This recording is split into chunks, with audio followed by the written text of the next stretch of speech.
Hello and welcome back.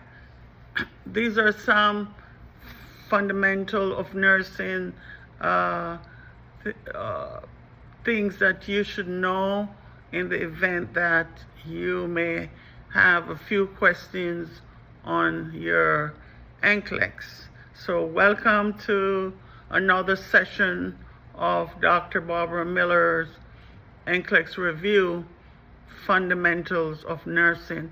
Let's start with fire safety.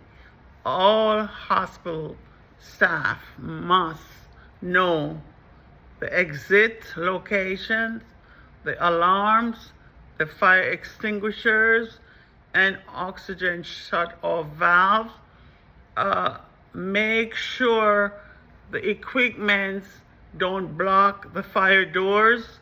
Know the evacuation plan for the unit. Let's start with RACE. What is RACE? RACE means rescue, alarm, contain, extinguish. So for rescue, you want to move patients to safer location. Horizontal evacuation first, don't forget that. Then lateral evacuation if needed. Alarm, you want to activate the alarm system. You want to contain, and to contain, close doors, windows, turn off oxygen sources. E, extinguish, you want to use fire extinguishers. Horizontal, then lateral evacuation.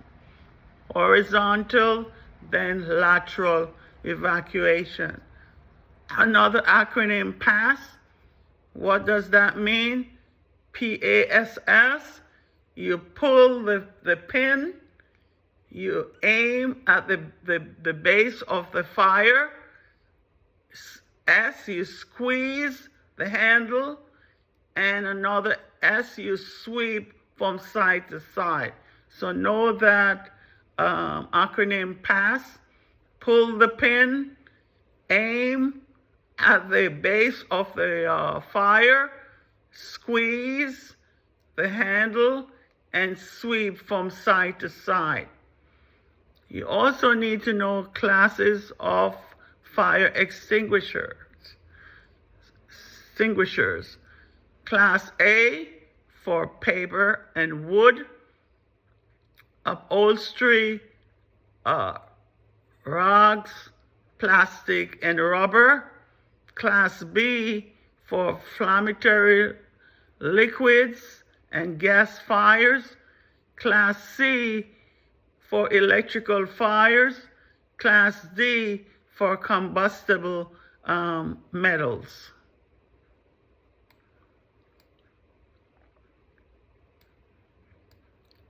I would also want you to go over the bed positions.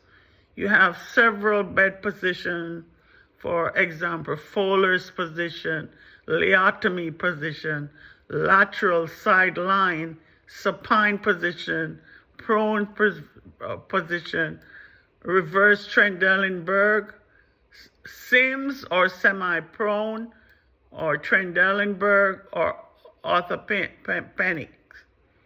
Okay, so for bed position, the Fowler's position, you should place the patient in a 45 to 60 degrees,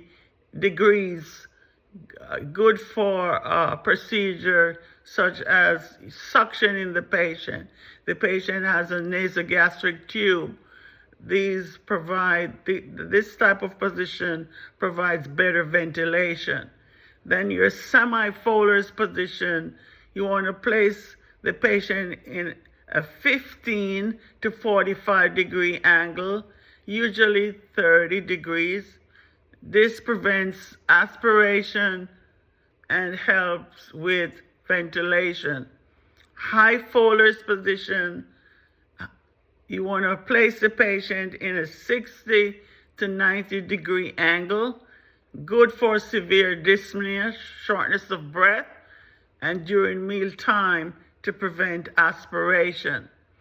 This lateral sideline, patient lies on their side, most of the weight on the dependent hip and shoulder, and the arm flexed in front of the body. Pillows under the head and the neck, upper arm and legs, and thighs, good for prevention of pressure ulcers.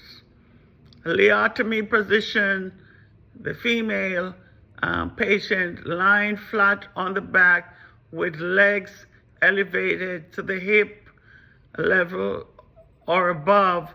It is good for gynecological procedures and childbearing. Leotomy. Then your Trendelenburg, the whole bed is tilted with the head of the bed lower than the foot of the bed. That promotes venous return, like a drop in the blood pressure, or the mom is having late decelerations or variable decelerations. The next is the supine position. Patient is flat on back with head and shoulder elevated by a pillow, or a prone position.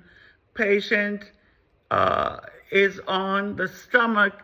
That helps to prevent the hip flexion, contractures after lower extremities amputation. Then you have your reverse Trendelenburg. The whole bed is tilted with the foot of the bed lower than the head of the bed. That promotes gastric emptying or prevention of reflux. Your Sims position, patient lies on the left side with their left hip and lower extremity straight, and right hip and knee bent, used for enemas and rectal examination. Let's go over a few more than a few bed positions that you may encounter questions on your board.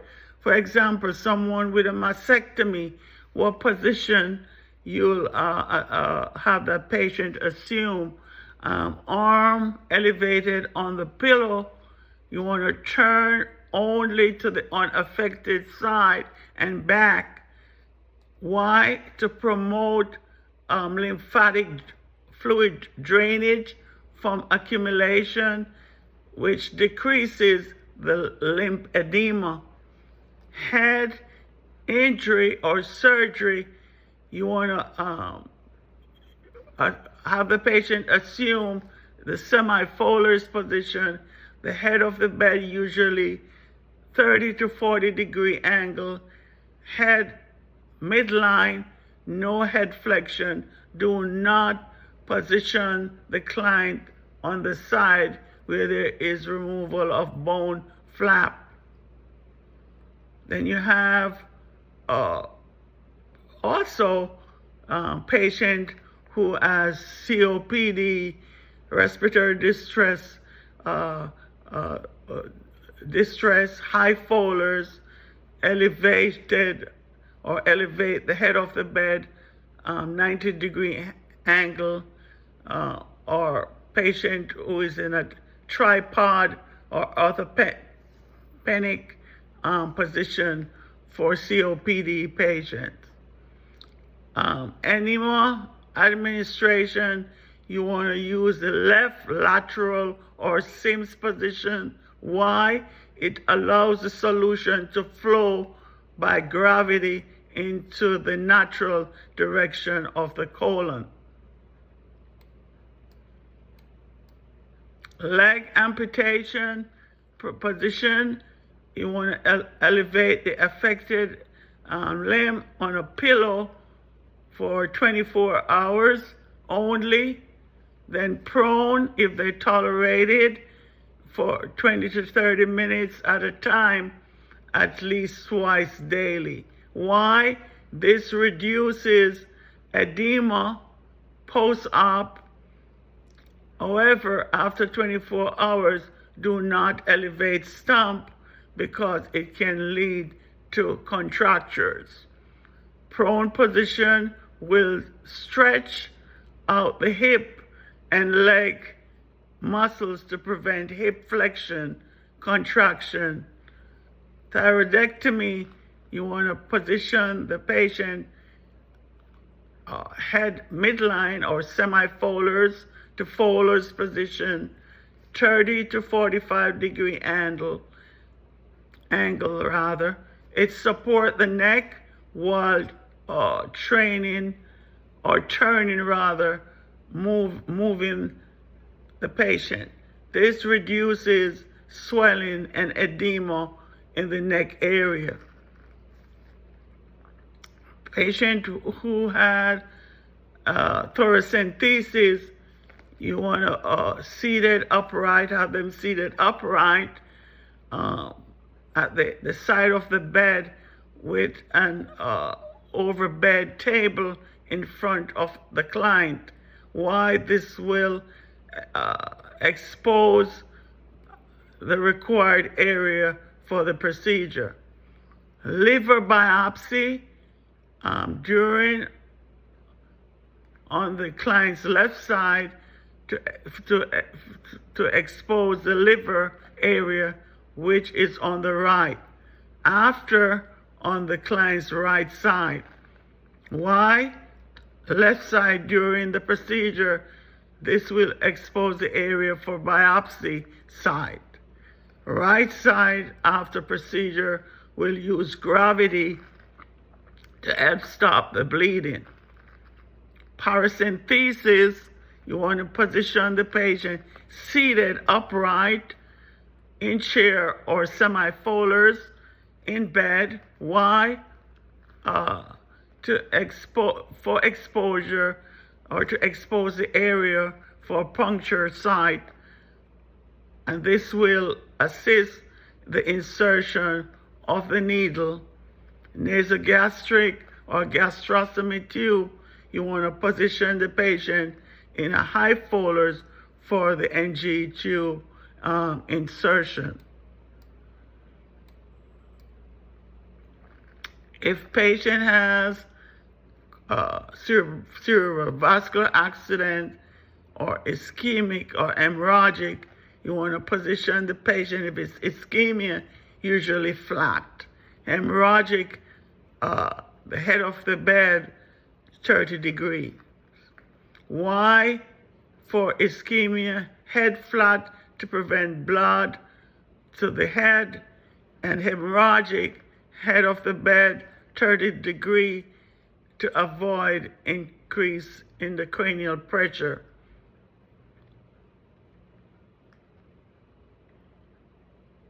Maternal hypotension, okay? You want to position the patient in a left lateral position.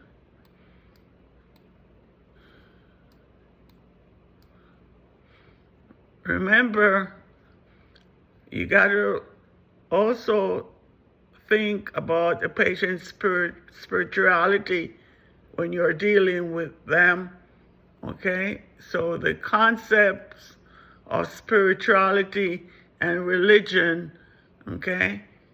Intrapersonal within oneself, interpersonal with others and the environment, transpersonal with an unseen higher power. Faith is belief, the belief that we all hold in a higher power, and religion, the belief in a divine or supernatural power or powers to be obeyed and worshiped as the creator. Remember, you do have different religious groups. Perhaps you may have a patient who practices Buddhism, don't allow euthanasia, and they do not believe that. They might not take time off away from responsibility when someone is ill. So we got to refrain from being judgmental. They maintain good health through good deeds. Medication can be seen as harmful because they are chemical substances. Client might fast on holidays. Many prefer for death to occur at home. The body is prepared by a male. Many uses cremation. That's Buddhism. Christianity, organ donation is generally allowed if they practice Christianity. Some avoid alcohol, tobacco, caffeine. Client may fast during Lent. Some clients practice Holy Communion. Clients often have visits from spiritual leaders, and they can use laying on of hands during prayer. Then you have Hinduism. Illness can be caused by the past. Females differ to a spouse or family to make decision. They may decline porcine-derived medications. They may want to lie on the floor while dying, or the body may be placed on the floor after death with the head facing the north, cared by the same gender.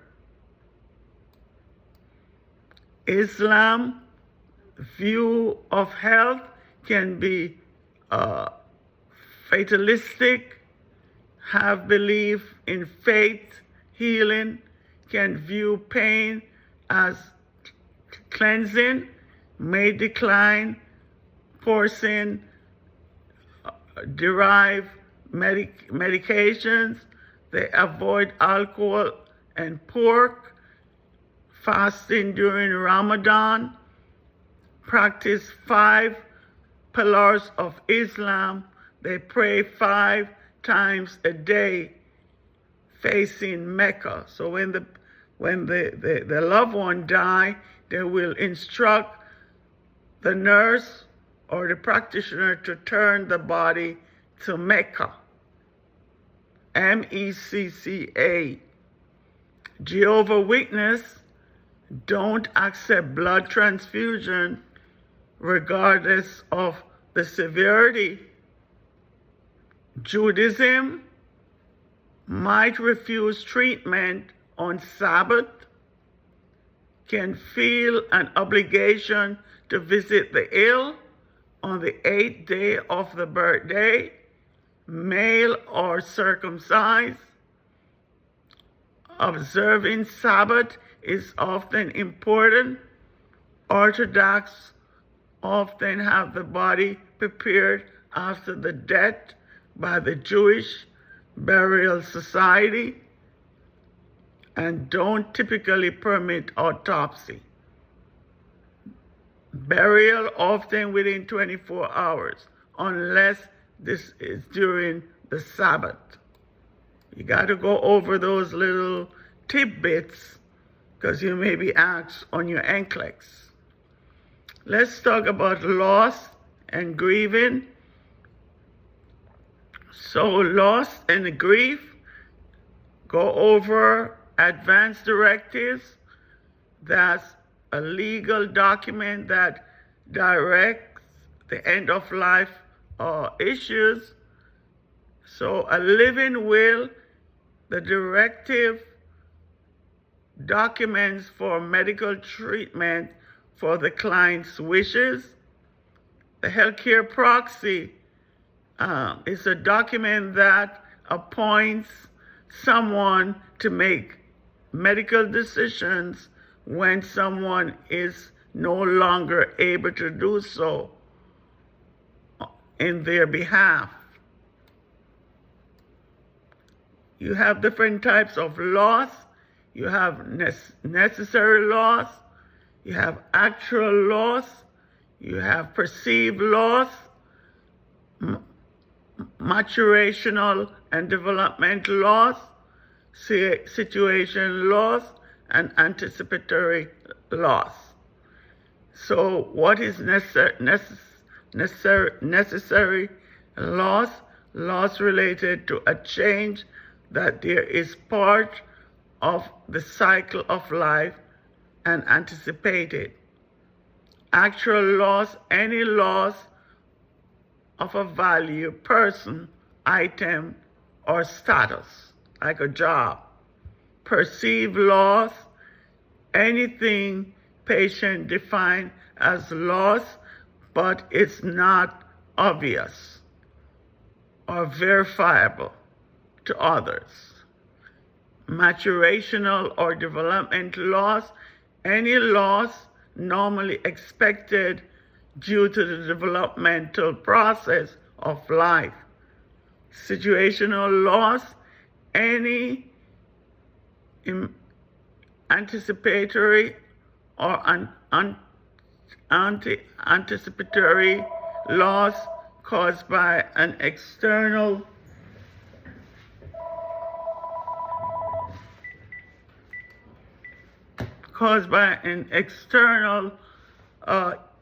evil event, even loss of home during a tornado.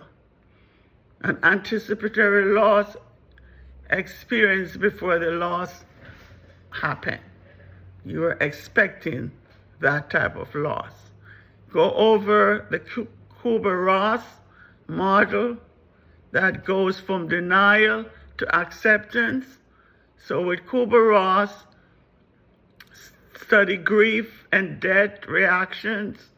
So the person in denial or isolation, this is usually defined as refusal to accept the fact of loss.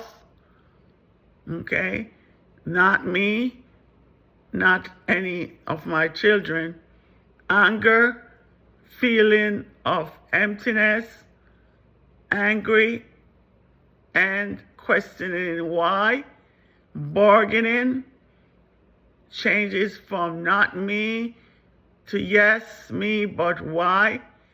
And depression, patient will turn to self inward. They will simply say, yes, I am ready to go. Or, and the last of the Kubler-Ross is acceptance. Patient is ready and accept the death or loss.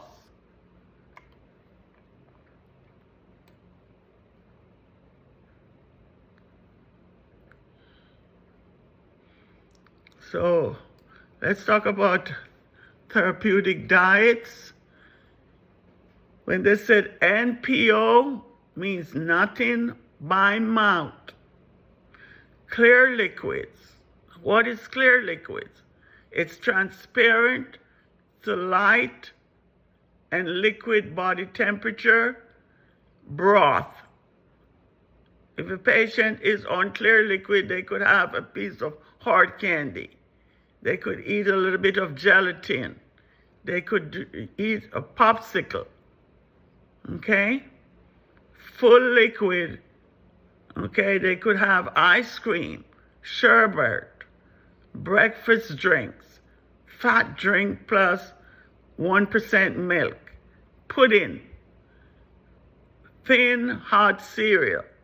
That's full liquid. Puree diet, food that requires no chewing. For patients who had a stroke or patients who have difficulty swallowing, it could be a tumor or something. Okay, so puree diet, all full liquid items. Mashed potatoes. Mechanical diet, food that requires less chewing, tender fruits and veggies, chopped ground beef, or puree foods, tender meats. Chopped, ground, puree foods, not beef, or tender meats. So all those considered as a mechanical diet. Low residue diet, you want to limit their intake to 10 grams per day. White rice, white bread, refined cereal and pasta. High residue diet, high fiber intake, 20 to 35 grams per day. Fruits and vegetables, whole grain products, and consistent carbs, limited starch, juice, milk, sugars, control carbohydrate, and for cardiac, restrict fat and sodium intake.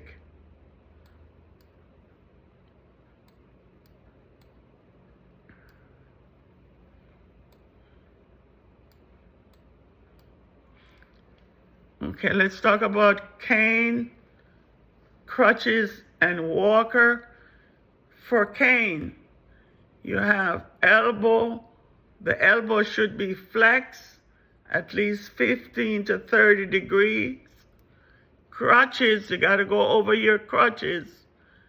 Position 6 inches laterally to the side and 6 inches in front of the patient's feet.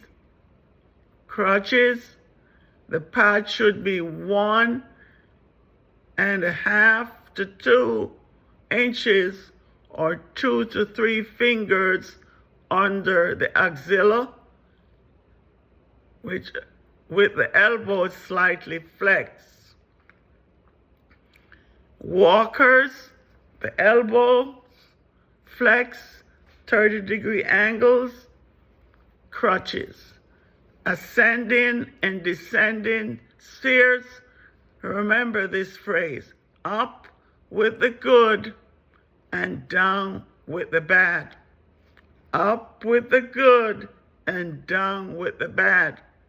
When you go up the stairs, the good foot moves up first. When you go down the stairs, the bad foot moves first. Both crutches always move with the bad leg. Crutches rise and sitting from the chair. Both crutches are held with one hand. Patient transfer weight to crutches on the unaffected leg and grasp the arm of the chair and lower the rise from the chair. You will always see questions about crutches on your boards. Hope this was helpful. Please like, share, subscribe, and comment on each videos. Thank you so much. See you in the next session.